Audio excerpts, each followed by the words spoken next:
Dear student, कैसे हैं आप सब लोग। चलिए आज हम पुनः स्टार्ट करते हैं करंट इलेक्ट्रिसिटी के जो आपके न्यूमेरिकल चल रहे हैं उसका 7वां part, 7th part, electric current.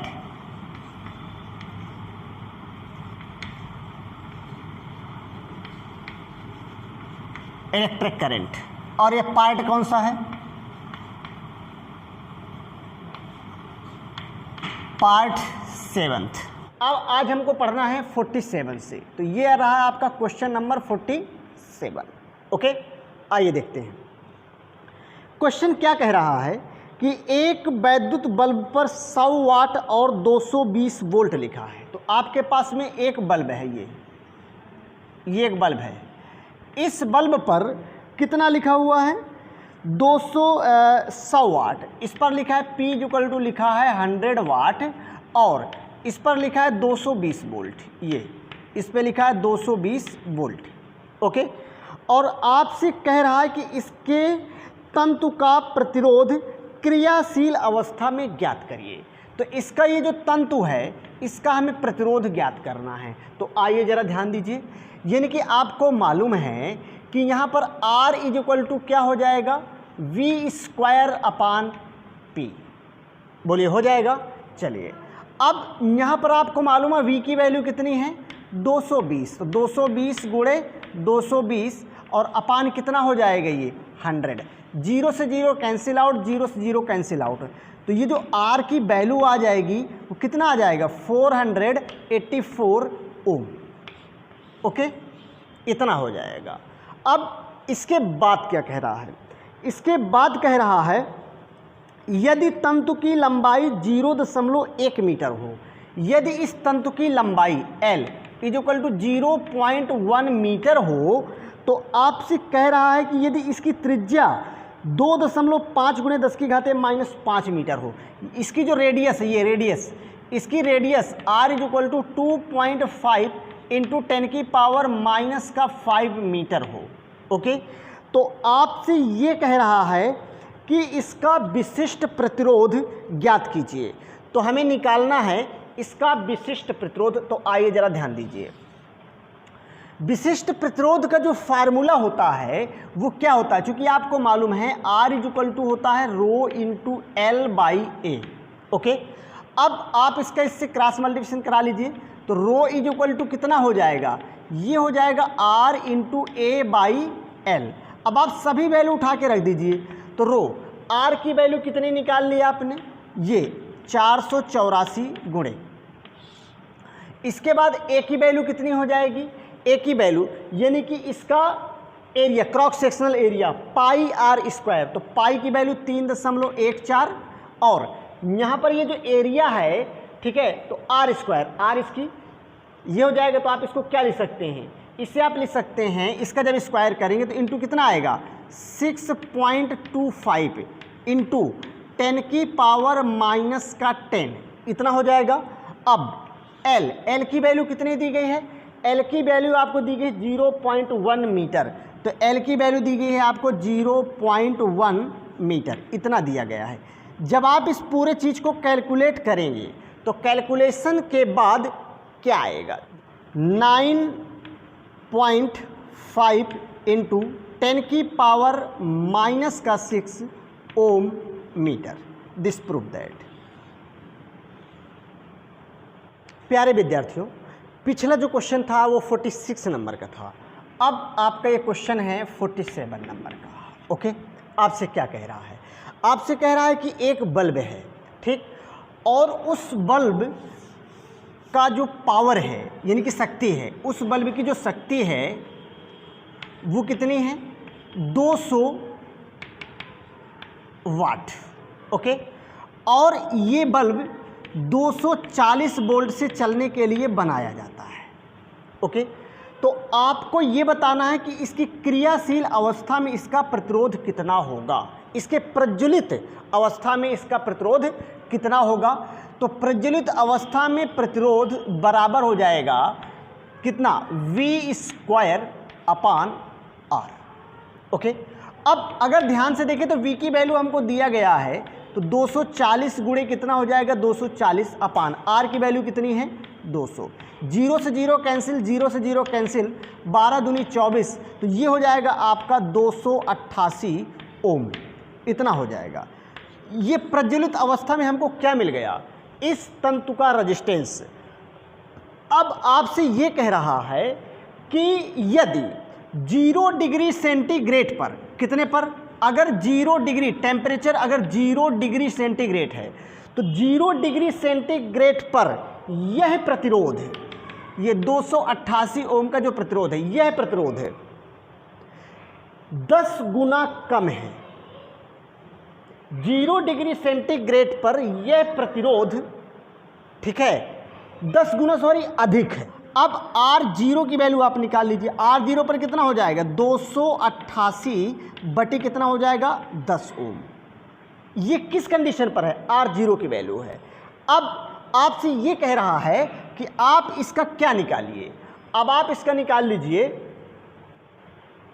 प्रज्वलित अवस्था में यदि इसका टेम्परेचर, प्रज्वलित अवस्था में यदि इसका टेम्परेचर T इक्वल टू कितना हो, ये T डैश मान लीजिए, T इक्वल टू कितना हो, अगर 2000 डिग्री सेंटीग्रेड है तो आपको इसका ताप गुणांक निकालना है, यानी कि हमें अल्फा की वैल्यू क्या करनी है, निकालनी है। तो फार्मूला क्या होता है, फार्मूला होता है RT is equal to R0 into 1 plus alpha T. मेरी बात एकदम क्लियर है।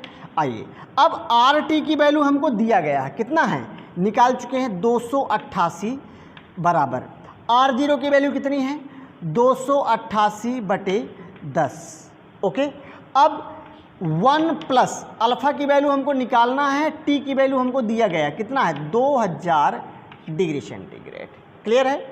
अब अगर आप यहाँ पर ध्यान से देखें तो ये 288 से 288 कैंसिल आउट, यहाँ पर इसका क्रॉस मल्टीप्लिकेशन करा लीजिए, इसका 1 का साइड चेंज करा दीजिए, तो अल्फा 2000 इज इक्वल टू कितना हो जाएगा 9। तो यहाँ पर अल्फा इज इक्वल टू कितना हो जाएगा 9/2000। अब जब आप इस चीज़ को कैलकुलेट करेंगे तो कैलकुलेट करने के बाद 0.0045, ओके, इतना हो जाएगा। अब इसी चीज़ को आप लिख सकते हैं alpha is equal to 4.5 into 10 की पावर -3, इतना हो जाएगा। क्लियर है, नोट कर लीजिए। क्वेश्चन है क्वेश्चन नंबर 48। क्या कह रहा है आपसे, जरा देख लीजिए। कह रहा है कि एक बल्ब है और वह बल्ब 220 वोल्ट से चलने के लिए बनाया जाता है और इसका जो पावर है, इसका पावर है, इसकी शक्ति P इक्वल टू है 100 वाट, ये, और ये 220 वोल्ट से चलने के लिए बनाया जाता है। और आपसे कह रहा है कि अगर इस बल्ब को 110 वोल्ट की बैटरी से जोड़ दिया जाए तो इसमें कितनी शक्ति व्यय होगी, आपको ये बताना है। तो सबसे पहले तो इसका हमें रेजिस्टेंस निकालना पड़ेगा। तो आइए देखिए, R इज इक्वल टू कितना होता है V²/P।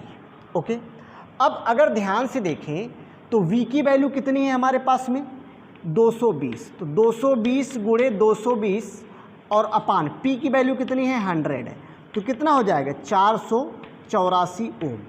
ये क्या निकाल आया, इस बल्ब का रेजिस्टेंस। अब इस बल्ब में कितनी शक्ति जाएगी, तो आपको बताना है शक्ति, यानी कि ट्रांसफर पावर P डैश क्या हो जाएगा, ये हो जाएगा आपका I स्क्वायर इंटू R। तो यहाँ I कितना हो जाएगा, I इक्वल टू, अगर आप ध्यान से देखें I इक्वल टू क्या होता है V/R, और V क्या है आपका 110, तो आप इसको क्या लिख सकते हैं 110 बटे R की वैल्यू कितनी है 484 का होल ऑफ स्क्वायर इंटू कितना हो जाएगा R कितना है 484। ओके, अगर अब आप ध्यान से देखें तो इसको आप लिख सकते हैं 110 बटे 484 गुणे 110 बटे 484 गुणे कितना हो जाएगा 484। अब 484 से 484 क्या हो जाएगा, कैंसिल आउट। तो जो P डैश की वैल्यू आएगी, P डैश इक्वल टू कितना हो जाएगा 25 वाट। क्लियर है। इतना हो जाएगा। अगला क्वेश्चन है क्वेश्चन नंबर 49। ओके, आपसे कह रहा है कि 60 वाट और 30 वोल्ट के एक बल्ब को 90 वोल्ट की बैटरी से चलाने के लिए इसके श्रेणी क्रम में कितने ओम का प्रतिरोध जोड़ना पड़ेगा। तो आइए देखिए, आपके पास एक बल्ब है, ये बल्ब कितने का है, ये 60 वाट का है और ये 30 वोल्ट तक क्या कर सकता है, ले सकता है। ठीक, इसे हमने 90 वोल्ट की बैटरी से क्या कर दिया, जोड़ दिया। 90 वोल्ट की बैटरी से इसको क्या कर दिया, हमने जोड़ दिया। मेरी बात क्लियर है। अगर हमने इसको 90 वोल्ट की बैटरी से जोड़ा, इसकी हैसियत है 30 वोल्ट तक ले पाने की, और अगर आपने इसे 90 से जोड़ दिया तो इसके प्राण पखेरु उड़ जाएंगे, इसके प्राण पखेरु उड़ जाएंगे।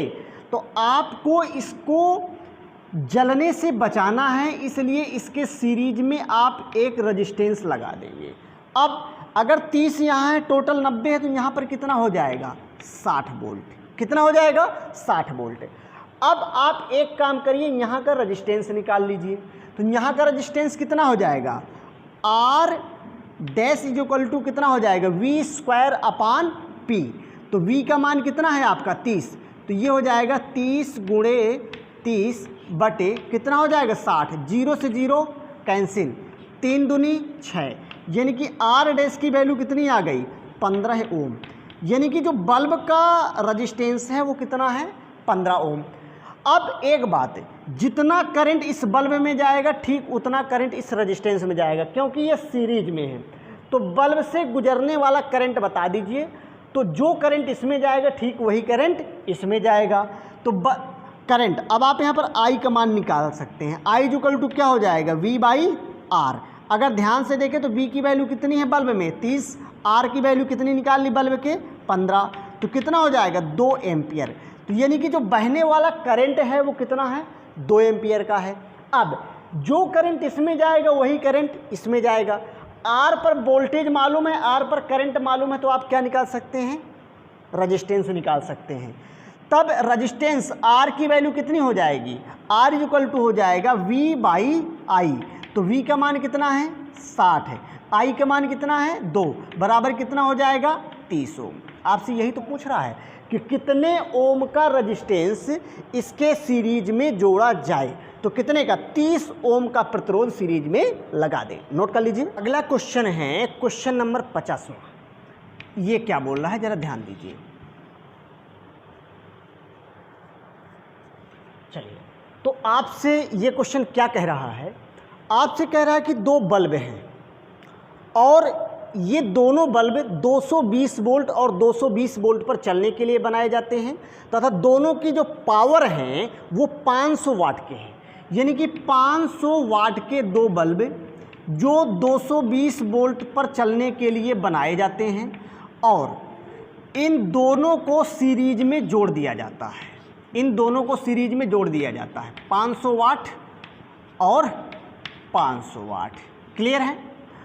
अब क्या कह रहा है कि आपसे ये कह रहा है कि जब इन दोनों की सीरीज को 110 वोल्ट की बैटरी से जोड़ दिया जाए तो प्रत्येक बल्ब में कितनी शक्ति व्यय होगी, आपको ये बताना है। ठीक, तो सबसे पहले आप प्रत्येक बल्ब का क्या निकाल लें, रजिस्टेंस निकाल लें। प्रत्येक बल्ब का जब आप रजिस्टेंस निकालेंगे तो आपको मालूम है R इक्वल टू क्या होता है, V square by P। V की वैल्यू कितनी है, 220। तो 220 गुणे 220 अब बटे कितना हो जाएगा, 500। प्रत्येक बल्ब की अलग अलग निकाल लें। तो R इक्वल टू कितना हो जाएगा, ये R1 ये R1, तो कितना हो जाएगा, कैलकुलेट करेंगे, 0 0 0 0 कैंसिल, ये हो जाएगा आपका 484 बटे कितना हो जाएगा, 5। तो R1 जितना है उतना R2 है, तो आप यहाँ पर लिख सकते हैं R1 बराबर दोनों क्या है, R2, दोनों इक्वल हैं।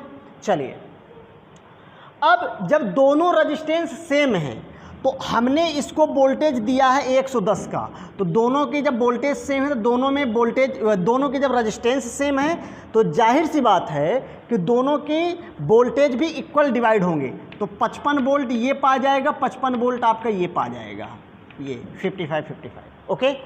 अब आपसे कह रहा है कि प्रत्येक में व्यय शक्ति, तो प्रत्येक प्रत्येक बल्ब में व्यय शक्ति क्या हो जाएगी, P dash is equal to कितना हो जाएगा, V square by R। V की वैल्यू 55, तो क्या लिखेंगे 55 गुणे 55 बटे R की वैल्यू कितनी है भाई, R की वैल्यू आपको दी गई है कितना 484 बटे 5, ठीक है। तो P डैश की वैल्यू क्या आएगी इसको कैलकुलेट करने के बाद, ये आएगी 31.25 वाट। क्लियर है। तो चलिए आप इसको क्या कर लीजिए, अब नोट कर लीजिए। अगला क्वेश्चन है क्वेश्चन नंबर 51। ये क्या कह रहा है जरा देख लीजिए। आपसे कह रहा है कि दिए गए चित्र में आपको एक चित्र दिया गया है इस प्रकार से, इसमें प्रत्येक का जो रेजिस्टेंस है वो 4 ओम है। इस प्रकार से 4 ओम ये, 4 ओम ये और 4 ओम आपका ये है। ओके, आपसे कह रहा है कि प्रत्येक रेजिस्टेंस को कितनी 64 वाट की शक्ति दी जाती है।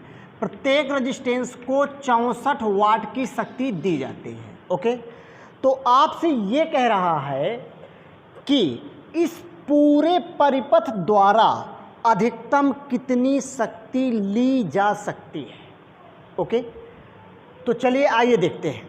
यानी कि हमें इस पूरे सर्किट की मैक्सिमम पावर निकालना है, ठीक।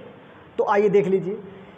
अगर अब आप ध्यान से देखें तो इसे अगर हम 64 वाट की शक्ति दें, अगर हम इसे 64 वाट की शक्ति दें तो इस पर करंट तो निकाल ही सकते हैं अपन लोग। क्यों? क्योंकि अपन को मालूम है P इक्वल टू क्या होता है, I square into R। Clear है। अब अगर ध्यान से देखें तो I इक्वल टू क्या हो जाएगा, P by R under root के अंदर। तो P की वैल्यू कितनी है 64, R की वैल्यू कितनी है 4। तो अगर ध्यान से देखें तो कितना आ गया, 4 एम्पियर की धारा। तो अगर ध्यान से देखें तो इन दोनों से भी 4 एम्पियर की धारा बही और इस पूरे में 4 एम्पियर की धारा बही, यानी कि इसमें 2 एम्पियर, इसमें 2 एम्पियर, इसमें पूरे में 4 एम्पियर की धारा बही। अब आगे इसके बाद ये तो परिपथ में बहने वाला करंट आपको मिल गया। ओके, अब परिपथ का नेट रेजिस्टेंस निकाल लीजिए, आर नेट इक्वल टू कितना हो जाएगा, 4 4 का 2, तो 2 ओम तो आपका ये हो जाएगा। अब प्लस 4 ओम, प्लस कितना हो जाएगा 4 ओम, तो आर नेट की वैल्यू कितनी हो जाएगी, आर नेट इक्वल टू हो जाएगा 6 ओम। ओके, अब आपसे पूछ रहा है कि मैक्सिमम पावर ट्रांसफ़र कितना होगा, पी मैक्स अपन को निकालना है। पी मैक्स इक्वल टू कितना होगा, ये हो जाएगा I square into R net. Okay, तो आई की वैल्यू कितनी है, आई की वैल्यू है 4 का स्क्वायर, और आर की वैल्यू कितनी है 6, तो ये कितना हो जाएगा 16 गुणे 6 बराबर कितना हो जाएगा 96 वाट। यानी कि इतना पावर अधिकतम इस पूरे सर्किट पर क्या होगा, ट्रांसफ़र होगा। ओके, चलिए अब अगला क्वेश्चन है आपके सामने, क्वेश्चन नंबर 52। ओके, अब ये क्वेश्चन आपसे क्या कह रहा है कि मान लीजिए कि कोई एक वैद्युत मेंस मतलब होता है बैटरी, तो कोई एक वैद्युत बैटरी है, ये कितने वोल्ट की है, V वोल्ट की है। ओके, V वोल्ट की बैटरी है और आपके पास में 3 R के 3 प्रतिरोध हैं, R के 3 प्रतिरोध हैं, ये R के 3 प्रतिरोध हैं ऐसे। क्लियर है। आपसे कह रहा है कि जब आप इन तीनों प्रतिरोधों को श्रेणी क्रम में रखते हैं, जब आप इन तीनों प्रतिरोधों को श्रेणी क्रम में रखते हैं R, तब ये तीनों प्रतिरोध मिलकर इस बैटरी से कितने का पावर लेते हैं, तब ये लोग पावर लेते हैं 10 वाट की। क्लियर है, समझिएगा। अब पुनः जब आप इसी बैटरी से इन तीनों प्रतिरोधों को किस में जोड़ देते हैं, पैरेलल में जोड़ देते हैं, यूं ऐसे पैरेलल में ऐसे जोड़ देते हैं, तो आपसे कह रहा है कि फिर ये कितना पावर लेंगे, आपको ये बताना है। तो देखिए, जब आपने इसको सीरीज में लिया तब पावर कितना लिया, और जब आपने इसको पैरेलल में जोड़ा तो फिर पावर कितना लिया। तो सीरीज में आर नेट कितना हो जाएगा, ये हो जाएगा 3R, और पैरेलल में आर नेट कितना हो जाएगा, ये हो जाएगा आपका R/3। क्लियर है। तो आइए अब आप इस सवाल को लगाइए। तो देखिए सबसे पहली कंडीशन, जब आपने सीरीज में जोड़ा था तो पावर था आपके पास में 10, तो P = कितना हो जाएगा, V², V दोनों के लिए सेम है, V²/R, R कितना है यहाँ पर, ये आपका 3R। क्लियर है। अब इसके बाद जब आपने इनको पैरेलल लगा दिया तो फिर पावर आपको निकालना है, ये हो अपन ने इसको मान लिया Vp', और P' = कितना हो जाएगा, V²/R, कितना है, ये हो जाएगा R/3। ओके। अब जरा देख लीजिए, V² से V² कैंसिल आउट, R से R कैंसिल आउट, ये कितना हो जाएगा 10/P' = 1/9। ओके। तो जो P' है वो कितना आ जाएगा, 90 वाट, इतना हो जाएगा। यानी कि अब गौर करिएगा, जब आपने इनको सीरीज में जोड़ा था तब ये बैटरी से 10 वाट का पावर ले रहे थे, और जैसे आपने इनको किस में कर दिया, पैरेलल कर दिया, तब ये बैटरी से 90 वाट का पावर लेंगे। चलिए अगला क्वेश्चन है क्वेश्चन नंबर 53। क्या कह रहा है जरा देख लीजिए। आपसे कह रहा है कि एक वैद्युत मोटर है, आपके पास क्या कह रहा है कि एक वैद्युत मोटर, इस प्रकार से एक वैद्युत मोटर है, ठीक, और ये कितने ओम का है, इसका जो रेजिस्टेंस है वो आपसे कह रहा है 2 ओम का है, और इस वैद्युत मोटर को 110 वोल्ट की सप्लाई से चालू किया जाता है। गौर करिएगा, 2 ओम का एक वैद्युत मोटर है, इसे 110 वोल्ट की सप्लाई से चालू किया जाता है, और यह मोटर अपनी पूरी चाल पर 10 एम्पियर की धारा लेता है। I = कितना है, 10 एम्पियर। जब ये अपनी फुल स्पीड में होता है तो 10 एम्पियर की धारा लेता है। आपको ये बताना है कि इसके द्वारा टोटल शक्ति कितनी लगाई जा रही है, इस सप्लाई के द्वारा इस पर टोटल कितनी शक्ति लगाई जा रही है। तो कुल शक्ति यानी कि पावर, यानी कि बैटरी द्वारा कितनी शक्ति दी जा रही है, तो बैटरी द्वारा दी जाने वाली शक्ति ये कितना होता है, ये हो जाएगा V × I, जैसा कि आपको थ्योरी क्लास में पढ़ाया गया। तो V की वैल्यू कितनी है 110, और I की वैल्यू कितनी है 10, ये हो जाएगा 10। तो बैटरी द्वारा लगाई जाने वाली जो शक्ति है वो कितनी है, 1100 वाट, इतनी शक्ति लगाई जा रही है। ओके। अब आपसे ये कह रहा है कि कितना पावर यांत्रिक ऊर्जा में कन्वर्ट हो रहा है, कितना पावर है जो यांत्रिक ऊर्जा में कन्वर्ट हो रहा है। तो कितना पावर यांत्रिक ऊर्जा में कन्वर्ट होगा, तो कितनी धारा इसमें जा रही है, 10 एम्पियर की। इसका रेजिस्टेंस कितना है, 2।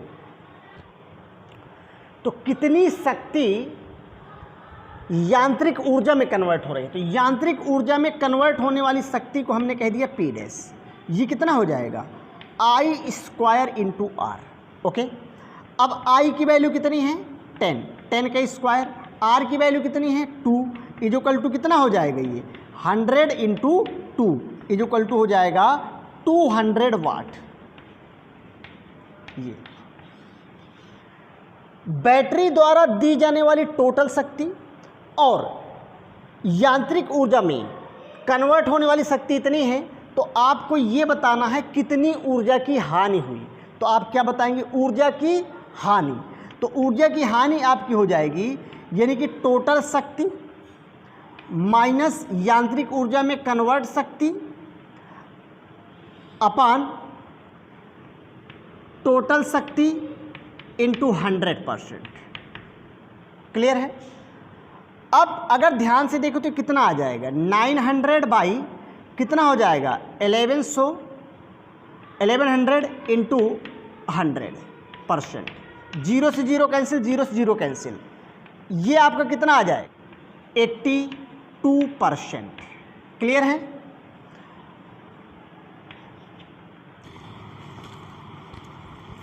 अगला क्वेश्चन है क्वेश्चन नंबर 54।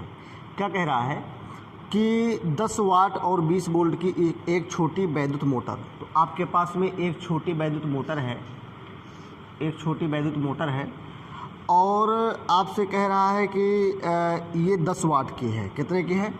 ये 10 वाट की है और ये 20 वोल्ट से चलने के लिए बनाई जाती है, 20 वोल्ट से चलने के लिए बनाई जाती है। और इसका जो प्रतिरोध है वो कितना है? 12 ओम है। इसका जो प्रतिरोध है वो कितना है? 12 ओम है। ठीक, तो आपसे ये कह रहा है कि इसमें ऊष्मा उत्पन्न होने की दर क्या है, मोटर से यांत्रिक कार्य करने की शक्ति भी प्राप्त कीजिए। तो इसमें ऊष्मा उत्पन्न होने की दर बतानी है और कितनी ऊर्जा यानी कि कितनी जो है ऊष्मा। इसके बाद फिर आपसे ये पूछ रहा है कि मोटर से यांत्रिक कार्य करने में कितनी शक्ति प्राप्त है। ठीक है, तो आपको ये भी बताना है। तो आइए सबसे पहले हम लोग देखते हैं कि इसमें हमें निकालना ऊष्मा व्यय होने की दर। तो H = जैसे कि आपको मालूम है कि होता है I² × R × T होता है। तो टाइम हम लोग प्रति सेकंड के लिए मान लेते हैं तो H हो जाएगा आपका। अगर यहाँ पर मुझे I मिल जाए तो मेरा काम बन जाएगा, है कि नहीं? तो I सबसे पहले हम लोग देखते हैं I। तो यहाँ पर अगर हम I की बात करें तो I = कितना हो जाएगा? I = हम लोग लिख सकते हैं P/V हो जाएगा। P की वैल्यू कितनी है? 10 वोल्ट और V की वैल्यू कितनी है? 20 वोल्ट। तो अगर ध्यान से देखें तो कितना हो जाएगा? या 1/2, ठीक है, एम्पियर। ये किसकी वैल्यू निकल आई? I की वैल्यू निकल आई। अब अगर आप ध्यान से देखें तो यहाँ पर हम निकाल सकते हैं H = 1/2 का whole of square into R। R की वैल्यू कितनी है? R की वैल्यू हमको दी गई है 12, तो इंटू 12 इंटू क्या हो जाएगा? 1। ठीक, तो अगर ध्यान से देखें H = कितना हो जाएगा? 1/4 इंटू कितना है? 12। ओके, तो ये कितना हो जाएगा? 4 × 12, यानी कि H की वैल्यू जो हमको मिल गई वो कितनी मिल गई? ये मिल गई हमको शक्ति P निकालना है, P निकालना हमको।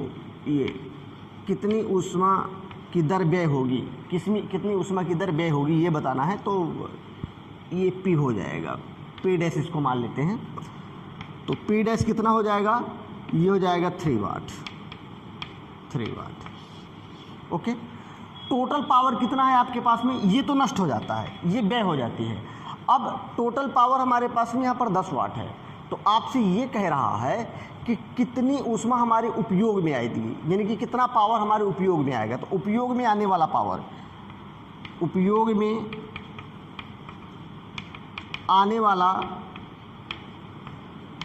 आने वाली शक्ति कितनी हो जाएगी भाई? ये हो जाएगा P- P'। ओके, तो कितना है? 10 - 3 = कितना हो जाएगा? 7 वाट। तो क्वेश्चन नंबर है 55। देखिए क्या कह रहा है। आपसे कह रहा है कि एक प्रतिरोध कुंडली 2.5 ओम के प्रतिरोध को श्रेणी क्रम में जोड़कर बनाई गई है। एक प्रतिरोध कुंडली, ठीक है, एक प्रतिरोध कुंडली है जो 2.5 और 2.5 ओम के प्रतिरोध को जोड़कर बनाई गई है। ठीक, आपसे कह रहा है कि श्रेणी क्रम में जोड़कर बनाई गई है। कुंडली के दोनों सिरों के बीच 1 वोल्ट का स्थिर वैद्युत वाहक बल, कुंडली के दोनों सिरों के बीच में कितने का? 1 वोल्ट का स्थिर वैद्युत वाहक बल 5 मिनट तक लगाया जाता है। स्थिर वैद्युत वाहक बल 5 मिनट तक के लिए लगा दिया जाता है। ठीक है, अब आपसे कह रहा है कि उत्पन्न होने वाली ऊष्मा का मान ज्ञात कीजिए। तो आपको बताना है उत्पन्न होने वाली ऊष्मा का हमें मान बताना है। तो आप अगर ध्यान से देखें तो यहाँ पर R नेट कितना हो जाएगा? R नेट = हो जाएगा 5 ओम। ये आपका हो जाएगा 5 ओम। ओके, अब आपको मालूम है कि H = कितना हो जाएगा? H = हो जाएगा I²।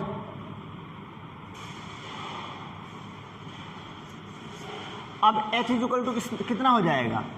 V² by R into T into 4.2 by में, ये हम लोग जूल को कैलोरी में कन्वर्ट करने के लिए करते हैं। ओके, 4.2 का डिवाइड करते हैं, ठीक है। अब अगर अब आप ध्यान से देखें तो एच की वैल्यू कितनी है 1 का स्क्वायर इंटू टी कितना है 5 मिनट है, तो इसको आप क्या लिख सकते हैं 5 × 60। अब आर की वैल्यू कितनी है 5 इंटू ये कितना हो जाएगा 4.2। मेरी बात एकदम क्लियर है। अब आप अगर ध्यान से देखें तो ये 5 से 5 आपका कैंसिल आउट हो जाएगा। आप इसे क्या लिख सकते हैं h इक्वल टू कितना हो जाएगा 600/42। और जब आप इस चीज़ को क्या करेंगे कैलकुलेट करेंगे, कैलकुलेट करने के बाद ये चीज़ आपकी हो जाएगी 14.3 कैलोरी।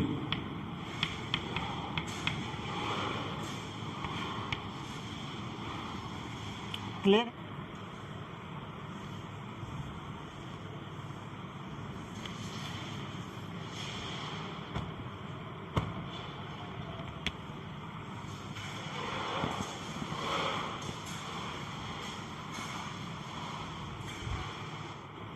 अगला क्वेश्चन है क्वेश्चन नंबर 56। ये क्या कह रहा है जरा देखिए। आपसे कह रहा है जल में रखी एक 10 ओम के प्रतिरोध की कुंडली में 10 मिनट तक 0.5 एम्पीयर की धारा प्रवाहित करने पर जल का ताप 1 डिग्री सेंटीग्रेड बढ़ जाता है। यदि समस्त ऊष्मा जल को गर्म करने में खर्च होती है तो जल का द्रव्यमान ज्ञात कीजिए। तो देखिए, जल में रखी एक 10 ओम के प्रतिरोध की कुंडली जल है,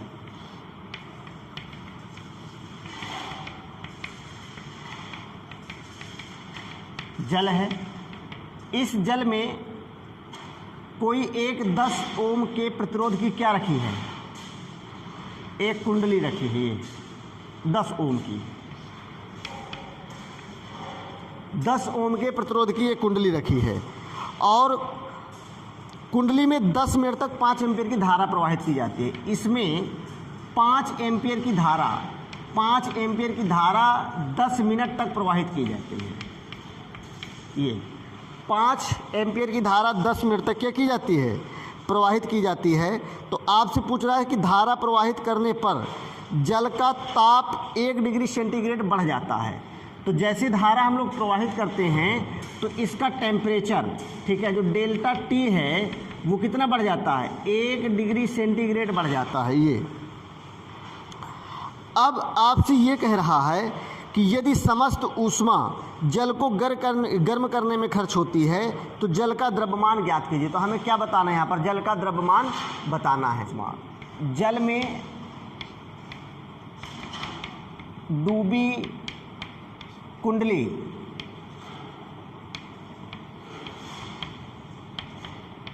द्वारा दी गई ऊष्मा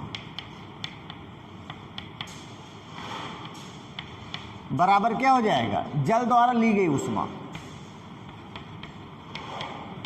जल द्वारा ली गई ऊष्मा, जल द्वारा ली गई ऊष्मा। ओके, जल में डूबी कुंडली द्वारा दी गई ऊष्मा और जल द्वारा ली गई ऊष्मा, ये दोनों क्या होंगी भाई, जितनी ऊष्मा ये देगा वाटर को, वाटर उतने ही तो ऊष्मा लेगा। इसका फार्मूला क्या होता है, I square R into T by 4.2 is equal to MS delta T, ये होता है। ओके, अब इसमें I की वैल्यू कितनी है, I की वैल्यू आपको दी गई है 5, तो आप यहाँ पर क्या लिखेंगे 5 का स्क्वायर। R की वैल्यू कितनी दी गई है, R की वैल्यू दी गई है 10 ओम, तो आप यहाँ पर क्या लिखेंगे 10। टाइम पीरियड, टाइम कितना दिया गया है 10 मिनट है, तो आप इसको क्या लिखेंगे, इसे आप लिख सकते हैं 10 × 60 बटे कितना हो जाएगा 4.2 बराबर M का मान हमें ज्ञात करना है S का मान हो जाएगा 1 डिग्री सेंटीग्रेड, ये 1 ही तो बढ़ता है, इनटू कितना हो जाएगा 1 डिग्री सेंटीग्रेड। ठीक है, ओके, 1 डिग्री सेंटीग्रेड बढ़ाया जाता है, जल का ताप 1 ही होता है। ओके, ताप गुणांक बोलते हैं इसको।